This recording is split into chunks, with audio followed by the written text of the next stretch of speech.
So I asked Kenneth, who's one of the brothers who speaks, if I could take his photo. And he's always been friendly. And he says, yeah, sure, no problem. So we set up on the side of the house, and I got my backdrop and the light and the camera. And, it's a bit of a production. Clearly something unusual is going on here. And some pickup truck comes running down the road, sees what's going on, slams on his brake. And this dude gets out of the car angry as fuck. It looks like he wants to kill me. He's marching over to me. I'm like, oh God, this is not going to be pretty.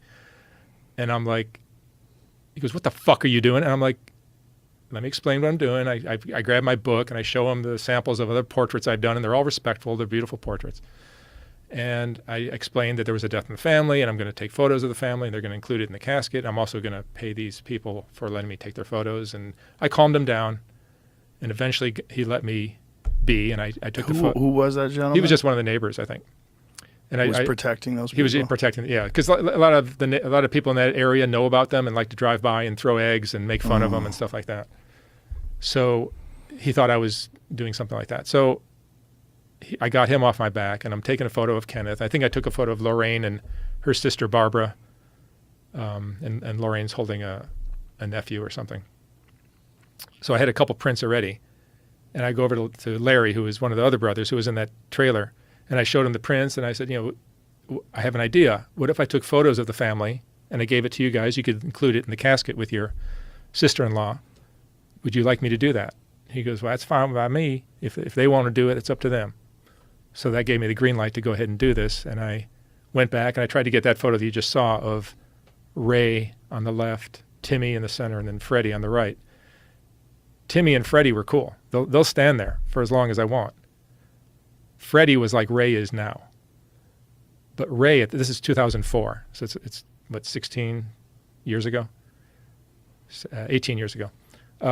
Ray was so uncontrollable.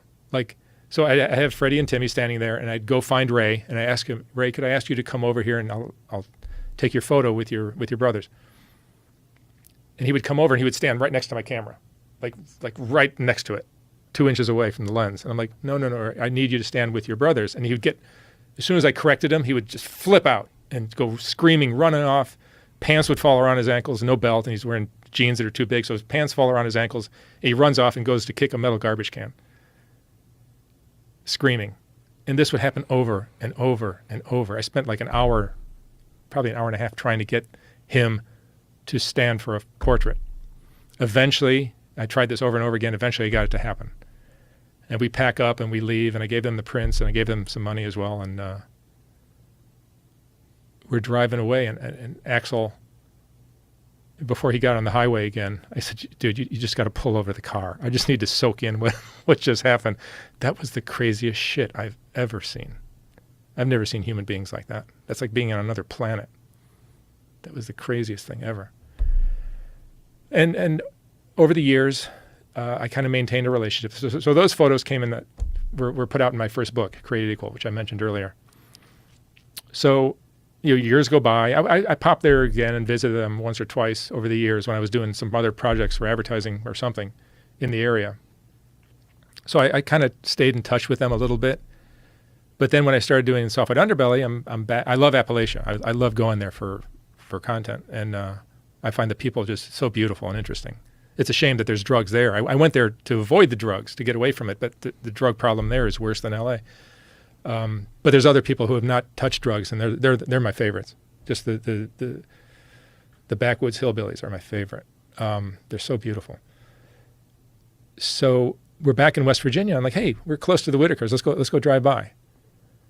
So we drive by their house, and I'm not thinking of doing an interview with them. You can't, because I have these rules that I set for my project for SoftWhite Underbelly, where I kind of do it in a studio. I try to. And it's an interview where I'm asking questions, and these people can barely answer anything. They just bark or they stare at you or whatever. So I didn't see this as being for my channel. I just was going to say hi to them. And we pull up, and I'm like, life is different now. I have a video camera in my pocket. Let me just shoot a video of this as I'm saying hi to them, and I'll show it to my friends back home who have been here before, or I've seen them I've heard about them before. So I'm shooting a video as I'm talking to them. And as I'm shooting, I'm realizing, this is kind of interesting. I wonder if if I stretch this out, maybe it could be a video somehow. And I could use the portrait from Create Equal, because I always include a portrait in all my videos. If it doesn't have a portrait, I don't use it. So, I kind of think I could use it, but then I just proceeded. I made it as long as I could. I asked them the same question over again. They couldn't answer them because they don't really communicate so well. But that video I ended up editing it and putting it together, and I put it on my channel, and now it's got 33 million views. 33 million. It's crazy. What is the story with that family? The parents were double. I think their parents were double first cousins. But in addition to being double first cousins, what is double first cousins? I don't even know. But in addition to that, their fathers on both the mother and the father side were twins, identical twins. Oof. So it's like the same person birthed the mom and dad, even though they were different people, but they're identical twins. And then the parents were cousins on top of it. Oh. Yeah. And then who knows what other environmental issues there are. What is a double cousin? Double cousins, first cousins, but twice. They share both sets of grandparents. It could happen both parents of one double first cousin are also the siblings of parents of another double first cousin. This is like a puzzle for a test. I don't explain it. I don't understand. It can happen when two siblings meet and have offsprings for two other siblings. Oh, I don't understand Christ. it. I don't understand it. But there's a guy who did all the genetic mapping of this, and he just showed me. He posted a video on YouTube. Jesus. Yeah. So he explains the whole genealogy of this. So that is this family. First double cousins share all four grandparents. Okay. So this family was deeply inbred. Yeah, and as poor as can be, poorer than poor. I mean, the conditions under which they live are like unbelievable. Like the house is so filthy, and the. How do they get any money?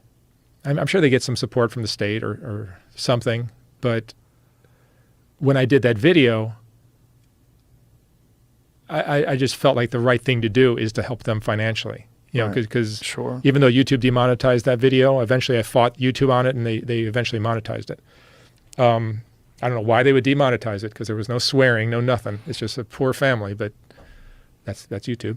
Yeah. But eventually I'm making money on that video, so I just figured I'll share it with them. And then I got so many people requesting, oh my, how do I help this family? So I put up a GoFundMe that's just for them, and people donate to it, and I give them money, and I've given them lots of money now.